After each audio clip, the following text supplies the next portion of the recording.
तो फिल्म की शुरुआत में दो भाई को देखते हैं। दोनों में से छोटे भाई का नाम नेथन था और बड़े भाई का नाम था सैम। ये दोनों भाई म्यूजियम के अंदर घुस जाते हैं और एक मैप चुराने का कोशिश करते हैं। मीनवाइल पुलिस ऑफिसर वहां पर पहुंच जाते हैं और बच्चे को एक अनाथालय में ले जाता है। एक्चुअली उनके वास्तव में कोई माता पिता नहीं है और उन्होंने अपने पूरे जीवन एक ऑर्फेनेज में बिताया है। नेथन का बड़ा भाई उस मैप को चुराने के लिए कई बार कोशिश किया, लेकिन हर बार वो नाकाम रहा, क्योंकि नेथन और उसका बड़ा भाई एक पायलट फैमिली से बिलोंग करता है और उसी मैप में एक खजाना का रहस्य छुपी हुई है। वहाँ पर ऑर्फेनेज के सिस्टर उन पुलिस ऑफिसर को इन्फॉर्म किया था। सिस्टर यहाँ पर कहती है कि आप नेथन के बड़े भाई सैम को ले जा सकते हैं, क्योंकि नेथन अभी बहुत छोटा है। हालांकि नेथन के बड़े भाई ने खुद को पुलिस के हवाले करने से इनकार कर देता है। दैट्स वाई वो वहां से जाने का फैसला करता है। वो अपने सामान पैक करने के लिए अपने कमरे में इंटर करता है। नेथन अपने बड़े भाई से कहता है, I can not live without you, मैं तुम्हारा बिना नहीं रह सकता। इसके बाद नेथन का बड़े भाई उसको एक लॉकेट, लाइटर और एक लेटर देता है, जो कि एक ब्लैंक पेपर था। वो कहते हुए चला जाता है और वो कहता मैं डेफिनेटली वापस आऊंगा। जब नेथन अपने बड़े भाई को जाने के बाद लेटर को खोलते हैं तो उस लेटर के रोशनी डालने के बाद एक मैसेज को दिखाई देता है। ये लेटर में साफ साफ लिखा हुआ था कि हम एक समुद्र डाकू परिवार से आते हैं, यानी प्राइवेट फैमिली से हैं, और हम लोग निश्चित रूप से मिलेंगे। इसका बाद सीन दिखाया जाता है 15 सालों के बाद, जहाँ पर नेथन अभी बहुत बड़ा हो चुका है और वो एक बार टेंडर में काम करता है। इसके अलावा वो छोटी मोटी चोरी भी किया करता है। जब नेथन बार में काम कर रहा था तभी उसके पास विक्टर नाम के एक आदमी उसे मिलने आता है। वो उसे बताता है कि वो उससे और उसके भाई को जानता है। उनका दावा है कि वो एक समय उसका बड़े भाई के साथ काम किया करता था। दूसरी ओर नेथन को इसके बारे में जानने का कोई इंटरेस्ट नहीं था। वो विक्टर को जाने के लिए कहते, लेकिन रास्ते में वो उसके लिए एक कार्ड छोड़ देता है जिसमें विक्टर का एड्रेस लिखा हुआ था। इसके बाद नेथन विक्टर का घर में जाता है। विक्टर के घर में पहुंचने के बाद वो एक मैप को देखते हैं जो बचपन में उसने और उसका बड़े भाई चोरी करने का बहुत कोशिश किया था। Nathan illuminates Victor, but this is the very map that so many others have been searching for. Nathan Victor को कहता है कि ये वही नक्शा है जिसे दूसरे लोग भी तलाश कर रहे हैं। दरअसल वो एक खजाना का मैप होता है। कई लोगों ने बिना कुछ हासिल किए अपने जिंदगी में बहुत कुछ खो बैठा है। नेथन कहता है वो एक पॉइंटलेस कहानी है। विक्टर कहता है ये पॉइंटलेस कहानी नहीं है। विक्टर नेथन को विश्वास देता है असली में है। मुझे यकीन है कि आप और आपके भाई दोनों इस नक्शा के बारे में कुछ तो जानते होंगे। विक्टर बाद में नेथन को एक किताब और एक जहाज का तस्वीर दिखाते हैं। वो एक नॉर्मल जहाज नहीं था, वो एक प्राचीन जहाज है जिसका कीमत 500 मिलियन है, इंडियन रुपीस में जो होता है 50 करोड़। इतना ही नहीं, जहाज पर खजाना को भी छुपाया गया हुआ था। वो 18 लोगों का एक ग्रुप था जिसने उसको छुपा कर रखा था। विक्टर पॉसिबल उसे तो जाने नहीं दे सकता है, क्योंकि वो खजाने के बारे में बहुत कुछ जानता है। अब वो उसे उसका साथ काम करने के लिए रिक्वेस्ट करते हैं, लेकिन नेथन उसे डिनाई कर देता है। विक्टर कहता है कि अगर तुम मेरे साथ चलोगे तो तुम अपने भाई को भी पा सकते हो। नेथन अपना घर में जाता है और अपने भाई का सामानों को देखने लगता है। बाद में वो विक्टर के साथ काम करने के लिए एग्री हो जाता है। अगले सुबह विक्टर नेथन को एक क्रॉस साइन देता है। वो बताते हैं कि ये सिर्फ क्रॉस साइन नहीं है, बल्कि खजाने का अनलॉक करने का एक हिडन चाबियां है। विक्टर का कहना है कि उनमें से एक चाबी जो कि मेरे पास में है और दूसरी चाबी को जल्द ही चुरा लिया जाएगा। साथ ही साथ विक्टर यहाँ कहता है कि दूसरी चाबी एक ऑक्शन कंपनी के पास में है और वो चाबी भी जल्द ही बिक जाएगी। सो हमें एज क्विक एज पॉसिबल उस चाबी को चुराना होगा। इसके बाद विक्टर उस कंपनी में जाकर उस चाबी को चुरा लेते हैं। चाबी चुराने के बाद वो वहीं से लौट रहा था, तभी उसी वक्त एक लड़की आकर विक्टर के गर्दन में चाकू को रख देती है और इस लड़की का नाम है ब्रैड डॉक। वो उसे चाबी मांगते हैं क्योंकि उसका बॉस ने उसे वहां पर भेजा हुआ था। वो अपने बॉस को सिर्फ निर्देश पालन कर रही थी और साथ ही साथ वो विक्टर का एक पुराना दुश्मन भी था। जब वो दोनों आपस में लड़ रहे थे तभी उसी बीच कुछ गार्ड आ जाते हैं, जिसका बाद वहां पर विक्टर फायदा लेते हुए वहां से फरार हो जाता है। विक्टर चाबी लेने के बाद वो बार्सिलोना की ओर निकल जाते हैं। विक्टर वहां पर जाकर एक लड़की से मिलती है जिसका नाम होता है फ्रेजर, जो पहले से ही विक्टर को जानता था। वो नेथन को नहीं जानती है, इसलिए विक्टर उसे एक पुराना दोस्त के रूप में इंट्रोड्यूस करता है। यहाँ पर नेथन को पता चलता है कि दूसरी चाबी फ्रेजर के पास है, विक्टर के पास नहीं। नेथन विक्टर को कहता है कि तुमने मुझसे झूठ क्यों बोला। फ्रेजर बोलती है तुम इस सब के बारे में कुछ नहीं जानती हो। लेकिन अचानक फ्रेजर चाबी चुराते हुए वहां से बाहर निकल जाता है। अब फ्रेजर एक दूसरे का पीछा करते हुए नेथन आगे भी भाग रहे थे। अब फ्रेजर अपने कार तक पहुंच चुकी थी, लेकिन नेथन अपने कार के सामने आ जाता है और विक्टर भी वहां पर आ जाता है। विक्टर फ्रेजर को कहता है तुम सारा खजाना ले जाओ, लेकिन तुम्हें पता नहीं है कि खजाना कहाँ पर है। और इसे सुनने के बाद फ्रेजर उनके साथ काम करने के लिए एग्री हो जाता है। इसके बाद नेथन कहता है कि चार्ज के पास उन 18 लोगों ने ग्रुप बनाकर जिसने उस खजाना को रखा था, वहाँ पर अभी हम लोगों को जाना चाहिए। इसके बाद वो लोग उस चार्ज में पहुंच जाते हैं। पहुंचने के बाद नेथन उन कार्डों को नोटिस करना शुरू कर देता है जो उसके भाई ने उसको सौंपा था। नेथन को विश्वास था कि वो सही जगह पर है। वो तीनों अब चार्ज का बेसमेंट में पहुंच जाता है और उस जगह को ढूंढ लेते हैं जहाँ पर चाबी छुपाया था, जो कि स्टैचू के नीचे था। हालांकि वो नहीं जानते कि चाबी को किस दिशा में घुमाना चाहिए। इसके बाद विक्टर अपनी किताब में ध्यान से देखते हैं जहाँ पर साफ साफ लिखा होता है कि दोनों चाबी को क्लॉकवाइज घुमाना चाहिए। एज ए रिजल्ट स्टैचू से तीर निकल जाता है। हालांकि किसी को कुछ नहीं होता है। एक बार फिर से जोखिम लेने के बाद नेथन और फ्रेजर घड़ी को एंटी क्लॉकवाइज यानी कि विपरीत दिशा में घुमाते हैं और साथ ही साथ एक मूर्ति के पीछे रास्ता दिखाई देता है और ये रास्ता गुफा होकर जाता है। इसके बाद विक्टर कहता है हमें अलग अलग जाना होगा, इसलिए नेथन और फ्रेजर को अलग रास्ते में भेज देते हैं और खुद अकेले दूसरी ओर जाते हैं। नेथन और फ्रेजर चलते हुए एक बार में चले आते हैं। वहाँ पर हिडन रास्ता था जिसके बारे में किसी को नहीं पता था। उनके उस रास्ते से निकलने से पहले ही कुछ लोग उन पर हमला कर देते हैं। उसे रोकने के लिए नेथन उससे लड़ता है। दूसरी ओर फ्रेजर दरवाजा खोलने की कोशिश कर रहा था और थोड़ी ही देर बाद दरवाजा खुल जाता है। उसके बाद नेथन और फ्रेजर निकल जाते हैं। वो एक तीसरा दरवाजा खोजते हैं जिसे क्रॉस की से खोला जा सकता है। जैसे ही फ्रेजर उसे खोलने की कोशिश करता है, दरवाजा से पानी भरना शुरू हो जाता है क्योंकि दूसरा दरवाजा खोलने से पहले पहला दरवाजा को खोलना होगा। इसे केवल विक्टर ही खोल सकता है। विक्टर दूसरी तरफ दरवाजा खोलने का ट्राई कर रहा था। उसी बीच वही लड़की सामने आती है जिसने पहली बार उसे हमला किया था। उन दोनों के बीच एक शानदार लड़ाई होता है। दूसरी ओर नेथन और फ्रेजर पानी में फंस चुके थे और बाहर निकलने की कोशिश कर रहा था। विक्टर ने लड़की को मारकर बेहोश कर देता है और चाबी बंद दरवाजे के पास रख देता है।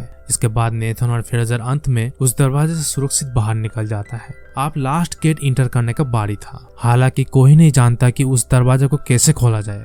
उसी बीच नेथन अपने बुद्धि के इस्तेमाल करते हुए उसे रिक्वेस्ट करता है कि फ्रेजर विक्टर के पास दूसरी चाबी अब मांगो। दूसरी ओर विक्टर उन पर भरोसा नहीं करता है और दूसरी चाबी देने से इनकार कर देता है। विक्टर एंड में चाबी को सौंप देते हैं क्योंकि उसका पास और कोई रास्ता नहीं था। दरवाजे के सामने नेथन एक साइन को नोटिस करता है। जब नेथन दो चाबियों को जोड़ती है तो दरवाजे पर वही साइन दिखाई देता है। आफ्टर दैट उस दरवाजे को खोल देते हैं। जब वो उस दरवाजे से गुजरते हैं तो उन्हें 3 बड़े पॉट दिखाई देता है। दूसरी ओर विक्टर नेथन को बार बार खजाने के बारे में सवाल कर रहा था। Nathan flips around Fraser to find what is inside the pots, यानी पॉट के अंदर क्या है। वो जानने के लिए नेथन उसे उल्टा कर देता है। उस पॉट से और दूसरा कुछ नहीं निकलता है सिवाय नमक के। इट्स मीन यहाँ पर कोई खजाना नहीं मिलता है। इसी बीच तीनों में से एक बर्तन टूट जाता है। वो देखते कि वहाँ से एक नक्शा दिखाई देता है और उस खजाना तक पहुँचने के लिए यही एक ओरिजिनल मैप है।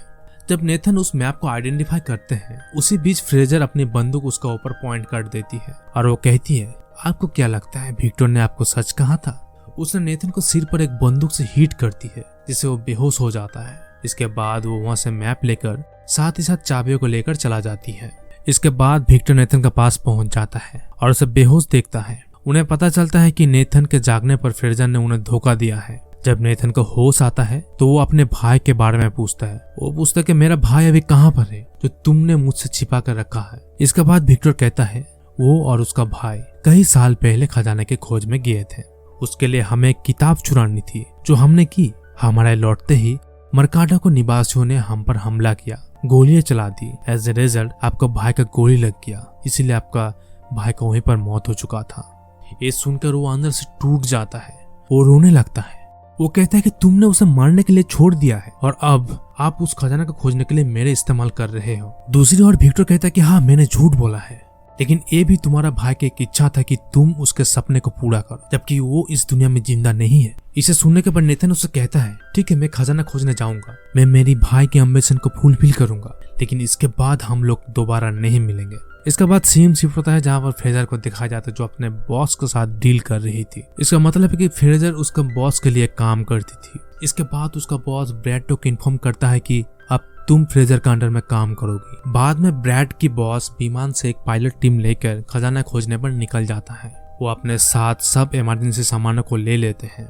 ब्रैड के बॉस इसके बारे में सभी लोगों को ये कहते हैं कि वो खजाना मेरा है, जो मेरे परिवार की है, जो लंबे समय से खो चुकी है। इसी बीच ब्रैड को दिखाया जाता है जो अपने मालिक को खून कर देता है। यहाँ पर फ्रेजर को पता चल जाता है कि अपने मालिक को मारने के बाद वो मुझे भी अभी मार डालेगी, इसलिए प्लेन की एक कार में छिप जाती है। यहाँ पर ब्रैड अपने आदमियों को कहता है कि फ्रेजर को शूट करके मार देना। इसके बाद कहानी का रूप बदल जाता है, जहाँ पर इसी बीच नेथन और विक्टर फ्रेजर के तलाश में थे। वो दोनों कार का डिक्की में छुप कर प्लेन में पहुंच जाता है। उन्होंने फ्रेजर को तलाश करते हुए मैप को ढूंढ लेता है। विक्टर नेथन से कहता है कि हमें मैप मिल गया है तो हमें पैराशूट लेकर यहाँ से जाना चाहिए। विक्टर पैराशूट लेकर निकल जाता है, जबकि नेथन रुक जाता है और ब्रैड से पूछता है कि तुमने मेरे भाई को क्यों मार डाला है। ब्रैड के लोग विक्टर और नेथन पर गोलियां चलाने लगते हैं। इसी बीच नेथन को पैर कार्गो में फंस जाता है। वो सामान के साथ हवा में उड़ने लगते हैं। बहुत कोशिश करने के बाद वो फिर से प्लेन में आ जाता है। इसी बीच फ्रेजर एक कार लेकर विमान से जंप करने वाली थी। वो हवा में उड़ रहे थे, लेकिन उसी बीच नेथन एक कार्गो से पैराशूट को खोलता है। वो दोनों उस कार्गो में जाकर समुद्र में पहुंचता है। वो समुद्र में पहुंचने के बाद वो एक होटल में रुकता है। होटल में चेक इन करने के बाद वो मैप को समझने की कोशिश कर रहा था। नेथन पूरी रात उसे ढूंढने का कोशिश करता है। अगली सुबह जब फ्रेजर सो के उठती है, वो देखते है कि नेथन ने मैप से खजाने के रास्ते को ढूंढ लिया है और नोट्स भी बना चुका है। नोट लेते टाइम फ्रेजर फिर से चालाकी करती है। वो नोट को लेकर खजाने की ओर निकल जाती है। नेथन उठकर देखता है कि मैप वहाँ पर नहीं है, जो कि गायब हो चुका है। जब वो देखता है तो मुस्कुराने लगता है, क्योंकि उसने उस मैप के अंदर एक गलत मैप को आइडेंटिफाई किया था और नेथन अच्छी तरीके से जानता था कि मैप के लोकेशन कहाँ पर है। अगले ही सीन में नेथन मैप के स्थान पर पहुंच जाता है। वो एक आइलैंड के गुफा में था। दूसरी ओर ब्रैड नेथन पर नजर रखी हुई थी। वहाँ पर नेथन पानी में कूदकर गुफा में पहुंच जाते हैं। वहाँ उसे 2 जहाज दिखाई देता है। जब नेथन जहाज में इंटर करता है तो उसे बड़ी मात्रा में गोल्ड मिलता है। उसी बीच वो विक्टर का आहट को महसूस करता है। वो उसे देखकर घबरा जाता है। वो सोचता है कि तुम यहाँ पर कैसे पहुंच चुके हो। इसके बाद विक्टर कहता है कि तुमने एक जीपीएस कनेक्ट किया था, इसीलिए मैं तुम्हें ट्रैक करके यहाँ पर पहुंच चुका हूँ। जब वो दोनों खजाना देख रहे होते हैं, तभी अचानक ब्रैड अपने लोगों के साथ पहुंच जाता है। When they see them, Nathan and Victor hide it. Brad अपनी टीम को बुलाता है और प्लेन से जहाजों को ले जाने की तैयारी करती है, क्योंकि वो जानती है कि जहाज पर खजाना है। इसके बाद विक्टर और नेथन निकलता है और जहाज को चुराने का फैसला करता है। वो सामने से जहाज को पास पहुंचते हैं और फिर गार्ड से लड़ने लगते। इसके बाद एक एक गार्ड को पानी में फेंक दिया जाता है। वो एक एक करके गार्डों को मारकर जहाज पर कब्जा कर लेते हैं, जबकि ब्रैड ये सब नोटिस कर रहा था। इसे देख कर वो गुस्सा जाती है। ब्रैड के हाथ से बचने के लिए विक्टर एक हेलीकॉप्टर को बुलाता है। ब्रैड उसका पीछा कर रहा था, क्योंकि नेथन और विक्टर ने उनके जहाज पर हमला किया था।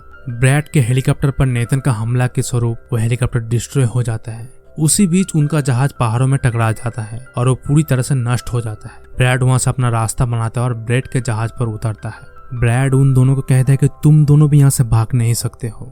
इसके बाद वो जहाज के हुक को समुद्र में फेंक देती है। ऐसे रिजल्ट जहाज का हुक की वजह से हेलीकॉप्टर आगे की ओर नहीं बढ़ रहा था। यहाँ पर विक्टर का गोल्ड का बैग भी नीचे की ओर गिरने लगता है। वो ऑटो पायलट पर अपना हेलीकॉप्टर लगाकर सामान को बचाने के लिए जाते हैं। दूसरी ओर ब्रैड और नेथन जहाज पर लड़ रहा था। इसके बाद नेथन वहां से भागने की कोशिश करता है, लेकिन ब्रैड उसका पीछा करता है। विक्टर ने अपने गोल्ड के बैग फेंक देता है। बैग फेंकने के बाद ब्रैड पानी में गिर जाता है। इसी बीच हेलीकॉप्टर से चिपकी जहाज का रस्सी भी टूट जाती है। विक्टर नेथन को पलट देता है, लेकिन जहाज पूरी तरह से ब्रैड पर गिर जाता है, जिस वजह से वो वहीं पर मारा जाती है।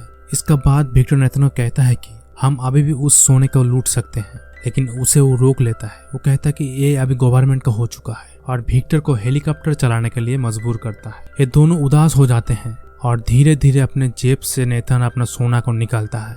दोनों ये देखकर बहुत खुश हो जाते हैं और फिल्म का अंत में विक्टर और नेथन का पीछा करते हुए एक मोटर बोट दिखाया जाता है। वो और कोई नहीं होता है बल्कि फ्रेजर होता है, जिससे नेथन ने उसे बेवकूफ बनाया था। और लास्ट सीन में दिखाया जाता है कि नेथन के बड़े भाई अभी भी जिंदा है, जो जेल में उसे कैद करके रखा हुआ है।